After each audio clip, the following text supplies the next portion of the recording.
बिस्मिल्लाहिर्रहमानिर्रहीम। अस्सलाम वालेकुम। Welcome to my channel. I hope सब खैरियत से होगे। तो आज मैं आपके साथ सर्दियों की सौगात यानी कि अलसी की पिनिया, जिन्हें हम अलसी के लड्डू भी कहते हैं, की रेसिपी शेयर करूंगी। तो सबसे पहले अलसी के फ़ायदों के बारे में बात कर लेते हैं। अलसी जो है वो हमें सर्दी से महफूज रखती है। इसके अलावा सर्दियों की बहुत सी बीमारियों जैसे कि कमर दर्द, जोड़ों का दर्द और पट्टों के दर्द से भी महफूज रखती है। उसके साथ साथ ये शुगर पेशेंट, कोलेस्ट्रॉल पेशेंट और हार्ट के पेशेंट के लिए भी बहुत ज़्यादा फ़ायदेमंद है। इसके अलावा ये वज़न में भी काफ़ी ज़्यादा कमी करती है। तो चलिए इस फ़ायदों से भरपूर रेसिपी को स्टार्ट करते हैं। उससे पहले मेरे चैनल को सब्सक्राइब करना और बेल आइकन को प्रेस करना मत भूलिएगा। तो अलसी की पिनिया बनाने के लिए मैंने यहाँ पे अलसी ली है 2 कप, जिसको आपने पहले अच्छे से साफ़ कर लेना है। उसके बाद अब हम इसकी भुनाई स्टार्ट करेंगे। उसके लिए मैंने एक बर्तन में अलसी को डाल दिया है और यहाँ पे हमने फ्लेम को ऑन कर देना है और मीडियम टू हाई फ्लेम पे हम अलसी की भुनाई करेंगे जब तक कि अलसी का जो कच्चापन है वो ख़त्म नहीं हो जाता। और साथ साथ आप चम्मच से इसको हिलाते रहिएगा ताकि ये हर तरफ से बराबर इसकी भुनाई होती रहे। थोड़ी देर के बाद कुछ इस तरह की आवाज़ इसमें से आना स्टार्ट हो जाएगी, तो इसका मतलब है कि अलसी की भुनाई होना स्टार्ट हो चुकी है। मुझे यहाँ पे तकरीबन 8 से 10 मिनट लगे थे मीडियम टू हाई फ्लेम पे अलसी को भूनते हुए। उसके बाद आप मुंह में डाल के इसको थोड़ा सा टेस्ट कर ले, उससे भी आपको आइडिया हो जाएगा कि इसका कच्चापन ख़त्म हुआ है नहीं। और यहाँ पर आप इसका कलर भी चेक कर सकते हैं कि काफ़ी हद तक डार्क हो चुका है। अलसी की भुनाई हमने कर ली है। अब हम फ्लेम को ऑफ कर देंगे और अलसी को हम यहाँ पर किसी बर्तन में निकाल के ठंडा कर लेंगे।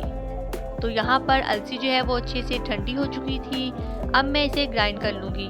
आप इसे चक्की में भी पीस सकते हैं। इसके अलावा घर में जो ग्राइंडर होता है उसमें भी डाल के ग्राइंड कर सकते हैं। मैंने इसे घर में ही ग्राइंड कर लिया था। आपने कुछ इस तरह से इसका पाउडर बना लेना है। और अब हम नेक्स्ट स्टेप की तरफ चलते हैं। तो यहाँ पर मैं आटे की भुनाई करूँगी। एक बर्तन में मैं 6 कप आटा ले लूँगी। आटा जो है वो हमेशा अलसी से 3 गुना ज़्यादा लिया जाता है। जैसे कि मैंने 2 कप अलसी ली थी तो इसमें 6 कप आटा जाएगा। अगर आप पिनिया बनाते वक्त इसकी जो क्वांटिटी है चीज़ों की उसका ख़ास ख्याल रखें तो आपकी जो पिनिया है वो बिल्कुल परफेक्ट बनेगी। तो यहाँ पर अब हम आटे की भुनाई करेंगे। लो टू मीडियम फ्लेम पे हमने इसकी भुनाई करनी है और साथ साथ चम्मच से इसे लगातार हिलाते रहना है ताकि आटा जो है वो बर्तन को चिपके ना, क्योंकि आटा जो है वो बहुत जल्दी बर्तन को चिपकना स्टार्ट हो जाता है। इसकी भुनाई करते रहे जब तक कि आटे का जो कच्चापन है वो ख़त्म नहीं हो जाता और इसका जो कलर है वो लाइट गोल्डन नहीं हो जाता। तो जब तक आटे की भुनाई होती है मैं यहाँ पे गुड़ का शीरा रेडी कर लूँगी। उसके लिए मैंने एक पैन में 1 लीटर पानी लिया है और उसमें 3 पाव गुड़ ऐड कर दूँगी और यहाँ पर हम गुड़ को मेल्ट कर लेंगे। जब गुड़ मेल्ट हो जाएगा तो उसके बाद हम इसको मीडियम फ्लेम पे तकरीबन 10 मिनट के लिए पकाएंगे ताकि शीरा जो है वो गाढ़ा हो जाए। और इसके अलावा जब तक इसमें से एक तार नहीं बन जाती इसको आपने पकाना है। आप गुड़ के अलावा यहाँ पे चीनी भी यूज़ कर सकते हैं और इसके अलावा जो मीठे की क्वांटिटी है वो आप अपने टेस्ट के हिसाब से भी कम ज़्यादा कर सकते हैं। मुझे 10 मिनट हो चुके थे इसे पकाते हुए। गुड़ की चाशनी रेडी हो चुकी है और अब मैं फ्लेम को ऑफ कर दूंगी। और यहाँ पर मुझे आटे को भी भूनते हुए तकरीबन 15 मिनट हो चुके थे। आप चेक कर सकते हैं कि आटे ने कलर चेंज करना स्टार्ट कर दिया है। अभी मैं इसे 10 से 15 मिनट के लिए और भूनूंगी। सबसे ज़्यादा टाइम जो है वो आटे को ही भूनने में लगता है, बाकी तो जो अलसी की पिनिया बनाने का काम है वो बहुत ज़्यादा आसान है।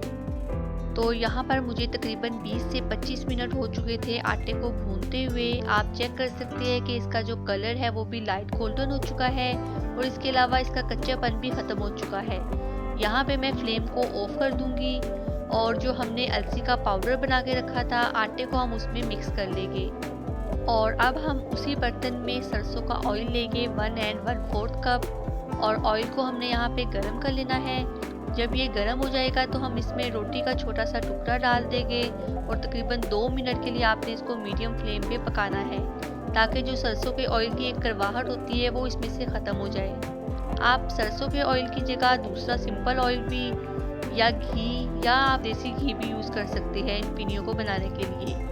लेकिन मेरे ख्याल में जो सरसों के ऑयल में पिनिया बनाई जाती है उसका टेस्ट जो है वो थोड़ा डिफरेंट आता है और प्योर पंजाबी स्टाइल में अगर आप बनाना चाहें तो वो सरसों के ऑयल में ही बनाई जाती है।